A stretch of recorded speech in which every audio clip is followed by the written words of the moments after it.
Chers collègues, je voudrais aussi évidemment commencer cet exposé par remercier l'ensemble des personnes qui ont participé à l'élaboration de cette proposition de loi. Je ne vais nommer personne, Monsieur Lawège l'a fait précédemment. Alors, je ne reviendrai pas non plus sur le développement juridique de la proposition de loi, ni sur les conditions nécessaires aux juges à la qualification d'un fonds vautour. Je pense que ceux-ci sont clairement exprimés dans la proposition et viennent en plus être suffisamment développés par mes collègues, M. Lawège et Mme Waters. Il me semble cependant important de préciser l'équilibre que nous avons voulu rechercher, l'établissement de critères suffisamment larges pour éviter un contournement aisé de la loi par les fonds vautours, tout en s'appuyant sur la notion d'abus de biens, notion connue et appliquée par les juges belges. Je souhaite aussi exprimer à titre personnel, mais aussi au nom du MR, mon extrême satisfaction que l'ensemble des groupes démocratiques aient pu se réunir autour d'un objectif commun. La lutte contre l'action des fonds vautours, de certains fonds qui spéculent sur la dette souveraine, profitant de la faiblesse de l'économie de certains États, est manifestement une préoccupation de l'ensemble de cette Assemblée, et il faut le souligner. Cette prise de position forte et sans équivoque face au caractère immoral et illégitime de l'action de ces fonds marque la volonté du MR, de ce gouvernement, mais surtout de cette Assemblée dans son entièreté, de lutter pour une finance juste et éthique au service de tous. Avec cette loi, l'exécution des saisies au bénéfice des fonds vautours ne sera plus possible en Belgique. Nous espérons effectivement que cette initiative servira de modèle aux autres pays. Ce n'est qu'en combinant nos forces au niveau international, comme nous le faisons à la Chambre, que nous pourrons lutter efficacement contre ces pratiques inacceptables. Notre volonté est bien d'éviter que ces fonds ne fassent leur nid un peu partout, et pour commencer, en Belgique. Il est vrai que l'action des fonds vautours n'est pas concentrée sur notre territoire, mais elle n'en constitue pas moins. Je vous rappelle la saisie conservatoire par le fonds d'investissement NML, rappelée par M. Lawège, saisie conservatoire des comptes de l'ambassade d'Argentine au lendemain de la présentation à la presse de notre proposition de loi. Si les montants impliqués sont, il est vrai, minimes dans ce cas-là, par rapport à la problématique des fonds que l'on peut comprendre au niveau mondial, cette tentative d'intimidation démontre, s'il le fallait encore, la volonté inépuisable de ces fonds d'arriver à leur fin. Comme je l'ai dit, la proposition vise à compléter le dispositif belge. En effet, la loi du 6 avril 2008 empêche déjà la saisie ou la cession des fonds publics destinés à la coopération internationale. Nous savons aussi, puisque c'était l'objet d'une question orale ici en plénière, que le ministre des Affaires étrangères et de la Justice travaille en ce moment à la ratification de la Convention des Nations unies sur les immunités juridictionnelles des États et de leurs biens. Ratification qui constituera encore un nouvel obstacle à l'action de ces fonds.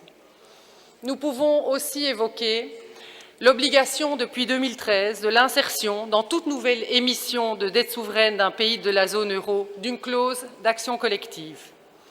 Cette clause impose à tous les créanciers le résultat d'une restructuration de dette souveraine si une majorité définie a pu se dégager dans ce sens. Les fonds vautours ayant souvent comme particularité de refuser toute restructuration et même de profiter de celle-ci pour pouvoir réclamer davantage, se voient ainsi fortement gênés dans leur action.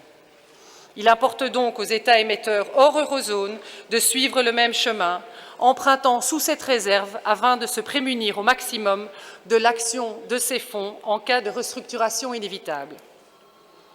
Malgré ces différentes avancées, vu la complexité des dispositifs, vu les disparités au niveau international et étant donné la volonté inébranlable de certains fonds, leur action, bien que gênée, n'est toutefois pas stoppée.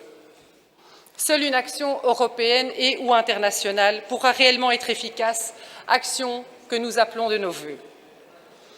Bien entendu, cette demande ne doit pas empêcher les parlements nationaux, notre Parlement en l'occurrence, de légiférer.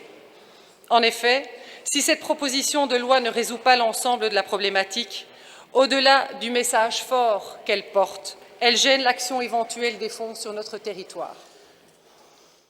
Cette initiative étant unique, il reviendra aux autres pays de saisir l'exemple belge, d'en adapter les termes en fonction de leurs propres impératifs, mais aussi en fonction des leçons apprises par la mise en application de cette loi.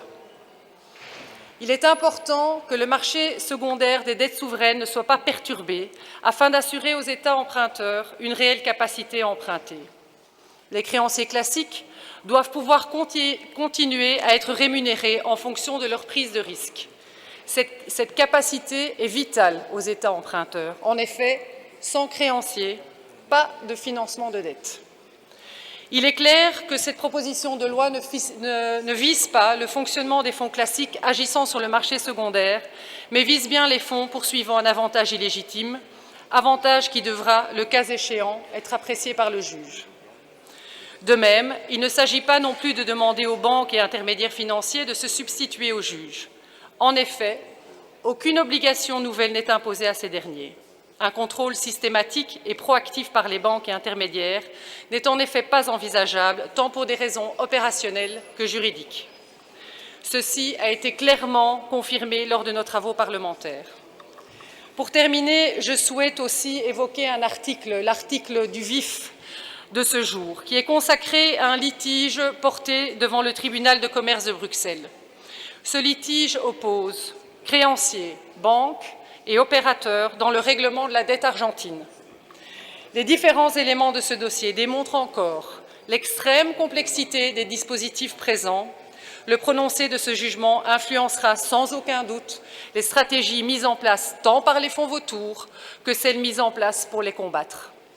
En conclusion, soutenue par l'ensemble des partis politiques démocratiques, cette proposition témoigne de la ferme volonté des signataires d'agir de manière claire et significative contre l'action immorale de certains spéculateurs qui profitent de la fragilité économique des pays débiteurs pour s'enrichir au détriment des populations locales.